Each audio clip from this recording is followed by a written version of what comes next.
Hey guys, my name is Divya. I'm a doctor and I've held a management role with a healthcare company for a while. I've been doing a series of videos on my channel covering different topics like certifications, management exams, and now we're on the series of interviews. So, this series is all about what we should and shouldn't be doing during an interview and the things that I have experienced not just while interviewing as a candidate, but also being the interviewer. So, you get both sides and both opinions. So, I really hope that these videos are helping you. If they are, please take a moment to subscribe to my channel, it would keep me motivated. Okay guys, so today's topic is a current topic because we're in the middle of a pandemic and most interviews are happening online, and that's why I wanted to share a few tips about doing virtual interviews. I've done many virtual interviews in the last few months, many virtual interviews in general, but I think the virtuality and the increase in incidence has obviously been in the last few months, and I wanted to share that with all of you. So here they are, guys, my 10 tips to interview virtually when you're not physically present in somebody's office or in a particular building or at a company. Here we go. Tip number 1, dress professionally. Well, this is a tip for any interview, right? Whether you're doing it face to face or online, you want to be able to dress professionally. I think for a virtual interview, sometimes we dress down a little too much, and I think it's one thing to be avoided. Recently, I was on a panel with many interviewers, and one of the guys just showed up in his t-shirt. And that's all you can see. You can just see up until your shoulders and the face of the person while interviewing. So it didn't give that good an impression that he was there sitting in a t-shirt. It didn't look very professional. If he had just made the effort to put on a button-down shirt, I think it would have made a difference, because ultimately it communicates that you care. And when you care, it makes a difference and the company wants to hire you. Tip number 2, good lighting. You want to have good lighting all around you when you're interviewing. No, I'm not suggesting that you go out and buy those fancy studio lights. That's really not the point.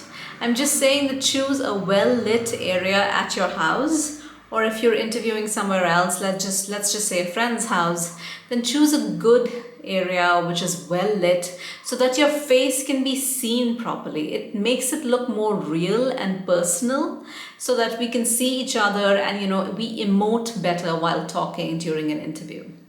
So pick an area which is well lit. If it's in broad daylight during the day, then somewhere near a window where the window bright lights are on your face and not onto the camera lens. So don't make that mistake of having bright lights right onto the lens, because that actually darkens you and then people can't see you through the camera. Tip number 3, clean up a little bit.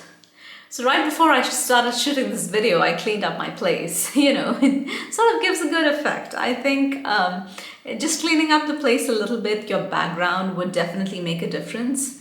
There are a vast number of times where I can see laundry hanging at the back when I've interviewed somebody virtually. And that doesn't give a very good impression. Sometimes, I've seen cricket bats and skates and all sorts of equipment lying at the back. And again, just clean up the place a tad bit. You don't have to go out of your way. You don't have to vacuum the place down and sanitize it and things, but just a little bit of cleanliness goes a long way. And when you clean up the place, it also shows that you were ready to switch on the camera, so it makes a huge difference. My tip number 4, use the blur effect. So depending on what software you're using, you could be using Zoom, you could be using MS Teams, they could be using Skype for a virtual interview, and I'm sure there are tons of others that I don't know the names of. Explore that particular software a little bit, that application a little bit. So in our company, we use MS Teams a lot, and whenever you switch on the camera, it gives you an option to blur the background. So I do think that that is a pretty professional option. It looks nice. It gives a very nice effect. Currently, I am using the blurred effect on my camera, so I think it's pretty obvious as to what I mean by this blurred effect. I mean, you can still see the background, but it's just that it's a it's slightly blurred so that the prominence is absorbed by the person talking rather than the background. So that's really just the intention of this all. My tip number 5, position yourself well in front of the camera. There have been so many interviews I've been to virtually where I could only see the guy's forehead. So it's something like this. And time and again, I try to remind the candidate that, hey, please come back into the lens and please position yourself so I can see your face and talk to you. And a lot of times people keep saying, yes, I will, but it never actually happens. So more than twice or thrice, you don't really know how to prompt a person. You don't really know how to help them out. But in general, guys, try to see how you've positioned yourself in front of the camera, because it would really help you and the interviewer have a better conversation. That's what interviews are all about. They're really about having a conversation. I don't think it's an interrogation, and I don't think anyone means to grill you. So try thinking about that next time. My tip number 6, talk and enunciate clearly. So in every interview, they will give you this advice, right? Talk clearly, be precise about what you're saying, be concise so that the interviewer has an easier time understanding you. So this is more relevant than ever in a virtual interview because it's easy to speed up or slow down too much in front of the camera. Most of the people I have interviewed speed up too much. Maybe that's just been my experience, so I just wanted to share that with you. I think it's important to just slow down, enunciate, and be self-aware. Be aware of what you sound like when you're in front of a camera. I think it would really help you. My tip number 7, use a laptop rather than a phone when you're interviewing. So in a lot of interviews, they ask you to write something. If you're a programmer, they probably want you to write code. If you are dealing with some kind of queries, they'll probably ask you to write a query. In some interviews, they just want you to have good writing skills. So they would want to test that out in a chat window, and it's much easier to do that over a laptop rather than a phone. So I'd always recommend that you use a laptop for an interview because it's easier to type chat and easier to write something out if that's what they expect out of you. So I am not recommending that you go buy a laptop just for an interview, but I think be prepared. Ask your friends, borrow one. If you already have one, then ensure it's fully charged and ready to go. It's very disappointing when people say, oh, I have a laptop, but I just don't have any charge on it, so let me use my phone.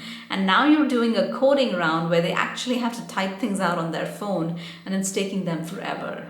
So I don't think that's very professional. The professional way to do it is get a laptop, maybe borrow it for a couple of days if you don't have one, charge your own, and then use it.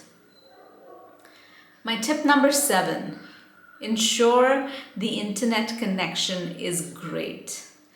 One of the most disappointing things on a virtual interview is when you have a great candidate and you have good instincts about this person, but then you can't really hear him or her because they're breaking up all the time.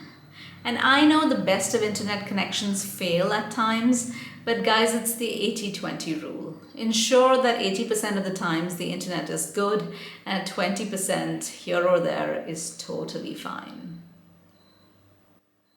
My tip number 9, ask questions. This is a regular interview, right? Once the interviewer is done with his or her questions, it's your turn. Your turn to ask questions about the role, the company, what are the expectations, and what they really desire out of the ideal candidate. So go ahead and do that. Just because you're in front of a camera, don't shy away. My tip number 10, don't talk so fast that they can't understand you. All of us have made this mistake because we've been really, really nervous during an interview. I certainly have. Again, in front of a camera, it's even more important to be aware as to what you sound like and slow down a little bit. People will be able to understand you better. My bonus tip and tip number 11. Sit at a table with your laptop while interviewing virtually rather than the lotus yoga position on the floor. It might sound so funny, guys, but believe me, the number of times I've seen people just sit on the floor with their laptop on their lap.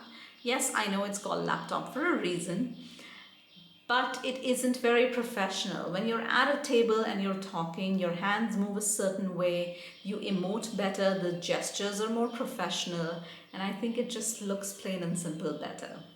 So this was really my bonus tip. Don't perch down on the floor in the lotus position, the lotus yoga position. Rather, just get yourself a table, some kind of mount where you have the laptop and you're able to talk to the panel really well and in a professional manner. So here it was, guys, my 10 tips plus one bonus tip for how to interview virtually. And I do hope that this is really relevant since we're in the middle of a pandemic, maybe even in the middle of a lockdown. And we all have to converse over a camera, a laptop camera, a regular camera, or a phone camera multiple times during the day. So I hope that these videos are helpful, the tips are helpful, and thank you so much for watching.